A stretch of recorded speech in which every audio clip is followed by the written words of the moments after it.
Okay, so we've got a question here, and it's to do with scale factors. So we can see that the length of the base has multiplied by 4. So it would mean that if I took any other length and compared it to a length of the first shape, that would be also multiplied by 4 because prisms A and B are similar. What does it mean to be mathematically similar? It means that all the dimensions, it's kind of been scaled up, but it's to scale. Okay, so it's the same shape, it's just larger.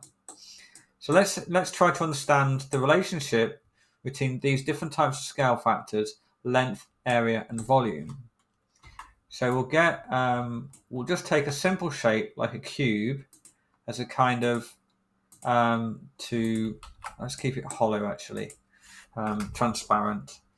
So I'm just going to draw a cube. I'll pause the video while I draw this cube. No need for that to be in the video. Right, so we've got a cube here, and I mean the same would apply to any 3D shape. What I'm going to do here, but it's just a little bit easier to see with a cube. So let's say that this length here is 3 centimeters. Now, of course, that would mean that the rest of the dimensions are 3 centimeters. So let's look at an. Okay, so I'll take the cube and I'll copy it to the right. Oh, hang on a second. What's going on now? Okay, can I copy that? Right, hang on 1 second. Okay, so we've got another cube, which I'll make larger. So I said this is 3 centimeters. Let's say that this is 6 centimeters. So clearly I've doubled the length scale factor.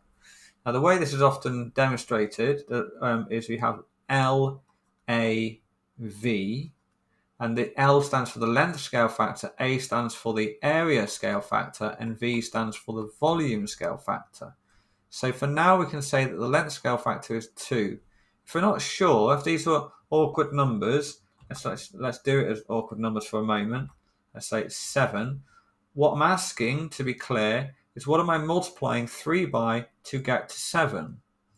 So in other words, it would be 3 multiplied by the length scale factor is equal to 7. So the length scale factor here is going to be 7 over 3. Okay, that's how we'd find out the length scale factor. But let's just keep it simpler so we can just visualize what's happening for the moment.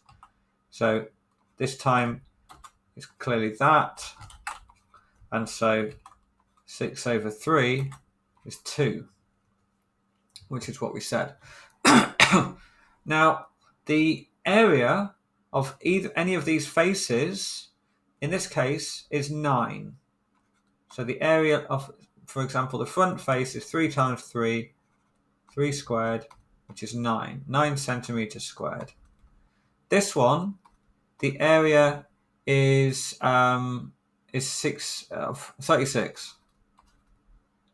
So 36 centimeters squared. So how does this 9 compare with that 36? 36 is 4 times 9. So 4. What about the volume? The volume is going to be 3 times 3 times 3. So that's going to be 27 centimeters squared. And the volume here is going to be 6 cubed. So 6 cubed, 6 times 6 times 6, which I'm just going to do on a calculator. 6 cubed, 216. Okay, 216 centimeters cubed. Okay, how many times does 27 go into 216? Let's just divide my calculator.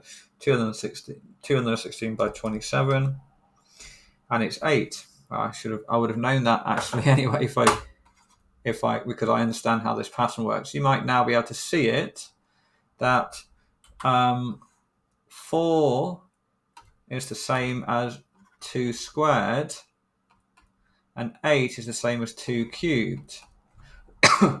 In other words, the area scale factor is equal to the length scale factor squared. The volume scale factor is equal to the length scale factor cubed. Now, what if they wanted to really catch you out and they told you how the area changed and asked you to work out what the volume, go from the area to volume? What I'd probably suggest to do there, the easiest way to do it, is to go backwards. If we knew what the area scale factor is, we rearrange this formula and we'd say that the length scale factor would be the square root of the area scale factor, and then use that, and then we've got the length scale factor, and then do the volume is equal to the length scale factor cubed. There is a shorter way, but it's a little bit more complicated, and I won't bother including it in this video. You might be able to work it out for yourself if you start playing around with it. So, let's look at this question. We got 2 to 8. The length scale factor is clearly 4. It's multiplied a length by 4. It would be the same with any other length. It would be also multiplied by 4. So, we're being asked to work out the volume. So let me pause the video and see if you can have a go at this yourself. Okay, so we worked out the length scale factor was 4. The volume scale factor was going to be the length scale factor cubed, which is going to be 4 cubed.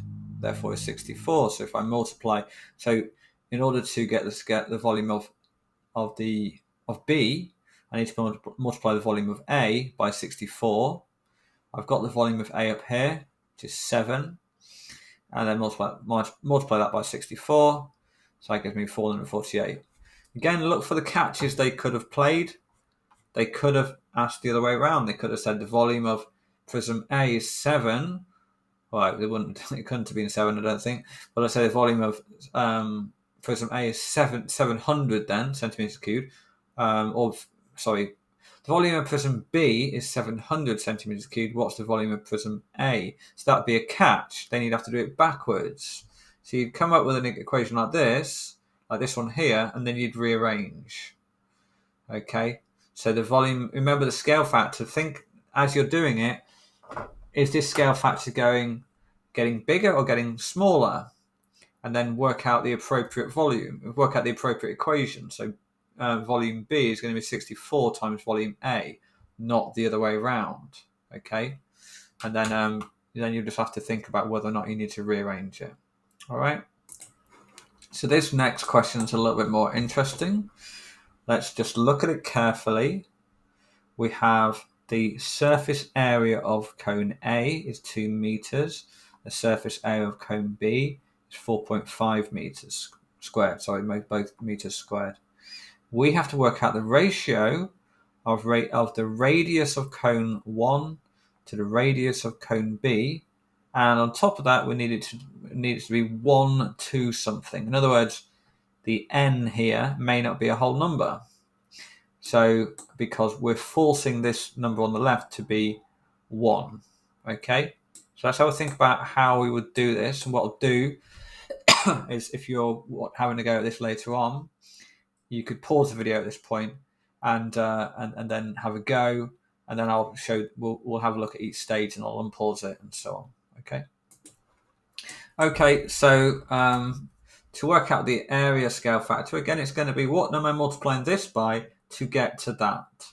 What am I multiplying 2 by to get to 4.5? So 4.5 over 2. That's going to be what the area scale factor is. Okay. So 4.5 divided by 2 is 2.25. So when I multiply 2 by 2.25, I got 4.5. So that's the area scale factor. Now think about what the next step is. So we've got the area scale factor. Let's remind ourselves how the area scale factor relates to the length scale factor. The area scale factor is equal to the length scale factor squared. Now, what we want to do is find the length scale factor because the radius is a length. Okay, it's not an area, so we want to find the length scale factor to help us with this to help us with this ratio. So the length scale factor is going to be equal to the area scale factor squared, which is 2.25 squared. So 2.25 squared gives us 5.0625 0.5. Okay, let's think about what the next thing is. So if that's the length scale factor, then we can say that the radius of A is going to be equal to 5.0625. Hang on, that's not right. We're going the wrong way around. The radius of B is going to be equal to 5.0625 multiplied by the radius of A. Okay, because B is going to have a larger radius than A. So in other words, B is 5.0625 as large as A. So the ratio of A to B is just going to be 1 to 5.0625. So that's the answer. So sometimes it helps to kind of write out the equation and think carefully, what is a radius telling me? It's telling me, so if that was 1 to 2, it would mean that that's twice as big as that.